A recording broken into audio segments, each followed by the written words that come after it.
What's up everyone, Graz back here with another video.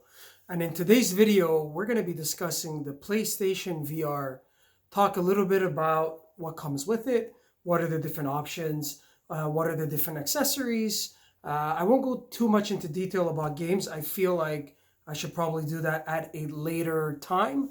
But in the meantime, let's get right into it. So the first thing I want to show you guys is how I got introduced to the PlayStation VR.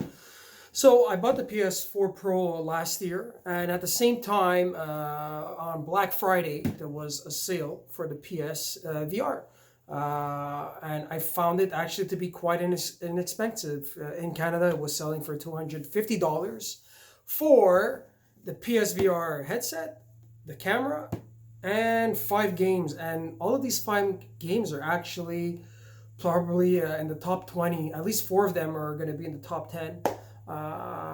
So they're really good games. And we're talking about PlayStation Worlds, which is like a demo game that Sony made to give you a bit of a glimpse at different types of possibilities with the PlayStation VR, which I found was really, really neat. You have a massive one here, which is the Elder Scrolls by Skyrim. So Elder Scrolls Skyrim, which again, reputation precedes that game. They decided to take a port and make a VR version of it, which is awesome. Which the next one is Astrobot Rescue Mission, which in my opinion is the number one best game for the PlayStation VR. I haven't played Saints and Sinners yet, but as of right now, it is my all-time favorite game on the PlayStation VR, and I highly recommend it if you have a PlayStation VR. But let's be honest, if you have a PlayStation VR, it's impossible that you haven't played this game. The next one is Resident Evil 7. I'm scared. I'm a little chicken. I can't play like horror games in VR. I lasted maybe, 20 minutes, and unfortunately I couldn't. But if you guys can like summon the courage, maybe I will one day. I would highly recommend to play Resident Evil 7. They say it's in the top 3 best games on the PlayStation VR. And then there's everyone's golf VR as well. So this is the bundle that I ended up purchasing. Again, at $250, 5 games with obviously the camera and the VR headset, which I will show you guys. The other thing really important to notice and to know, guys, is that this was the version 2. So the PlayStation VR for the PS4 came out with 2 versions. So obviously, if you were to buy anything, I would say like in 2019, 2020, you would be getting the second version. And I'll explain to you guys a little bit of the differences between the version 1 and the version 2. And even let's say if you guys are looking to buy an aftermarket of the PlayStation VR, I would highly recommend that you make sure that you buy the version 2. And I believe on the box it says CUH-ZVR2. So I'm guessing that's probably the version 2. So very important, guys, that you do buy the version 2, because I think there was quite some upgrades. Not visually, but there was some upgrades ergonomically made to the system. So the first thing I want to start with, guys, is the actual VR headset. So you guys can see that it's fairly well built. Honestly, the plastics are super robust. On the back side here, there's like a foam padding, which makes it really, really comfortable. In order to put on, all you need to do is press this back button. You push it, this extends, and then you just literally put it over your head, and that's it. Then on the front side, right here at the top, which I think this one is a modified version that the version 1 did not have. This is the button for you to like bring in and bring out your PSVR headset. So super, super easy to install. Very, very comfortable. The other thing they did for the version 2 is they supplied these really nice headsets. Now on the VR version 1, the headsets, there was like a dongle that was on the wire that controlled the volume and where you would actually come and install your headphones. Look how nice this is. The headphone jack is directly on the head. Again, you can easily just plug those headsets in. Of course, if you have your own, by all means. And then when you're done, you can take them off. And there's supposed to be like some foam thing here. Yep, I got it. And I'm doing this without even looking. And there you go. just to put that one right back in. So the other thing as well that they changed is they actually, the volume buttons, let me just remove this. The volume button is actually on the head right now. So it's no longer on the cable that was part of the version 1. So again, guys, I highly recommend the version 2 just for all those ergonomic changes. And honestly, guys, it's super comfortable. It's even padded on the front side. And as you guys know, the PlayStation VR uses these tracking lights with the PlayStation camera in order to track in space where your head is situated. So the build quality is really nice. It's super light. It's very padded, very easy to put on. Even if you guys have glasses, it's super, super easy to put on. So Sony did a really great job. The only thing, again, of course, it's not like super high resolution. It's 1080p per eye, which is okay. For version 1. Sorry, for first generation VR. Now with the PS5, maybe the next couple of years, PlayStation is going to harness the new power, and we'll finally have the VR 2. So that's that. Then the next thing is your Dualshock. So the Dualshock, and it makes sense. I don't know if they had that intention from the beginning, but this is one way of playing the game, is using the actual PlayStation 4 Dualshock controller. There's a light bar on the back end that your PlayStation camera actually uses to track. So your PlayStation camera actually uses to track in space where it's located, and obviously you have I believe you have an accelerometer and a gyroscope on the inside to pick up all the different rotations and stuff like that. But a lot of games that use the controller will use that light bar as a motion sensor. I could give you guys examples. One is obviously Astrobot Rescue Mission. I think you guys see right behind me.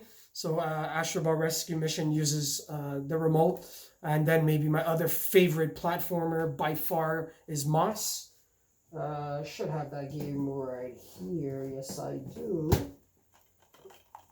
So Moss, awesome game. I think it's actually some people who left, if I remember correctly, it's from a studio, Polyarch, and it's I think some employees that left the God of War studio, so Santa Monica, who opened up their own studio and they made this game. This game is amazing. Plus, it has a PS4 Pro patch, which upgrades the graphics. And please, Polyarch, if you hear this video, please make a patch for the PS5 as well. I want a reason to jump back in and replay this game. So this one utilizes as well the controller. So it really depends what the game is. So that's one way of playing it. Another thing I want to mention as well, guys, is this is the PlayStation VR power unit. Processing unit. There was actually a change from the version 1 to the version 2. Again, another reason why you guys should buy the version 2 is that, if I remember correctly, you're allowed to pass 4K video through this one. So obviously, with the launch of the PS4 Pro, the big selling factor was either 4K native. To be honest, there's not that many games that run 4K native, but a big factor was to be able to take games and render them at, let's say, 1440p or 4K using a checkerboard rendering. So in order to pass that signal, because the way the processing unit works is that it's plugged directly to your PS4. So the signal needs to go through your PS4 to your processing unit, and then it goes to your TV. So the VR, the original processing unit on the PlayStation VR version 1 did not have a 4K pass-through. And the other thing, don't quote me, guys. Maybe leave a comment if you find information. I'm not sure if HDR was already included on the version 1.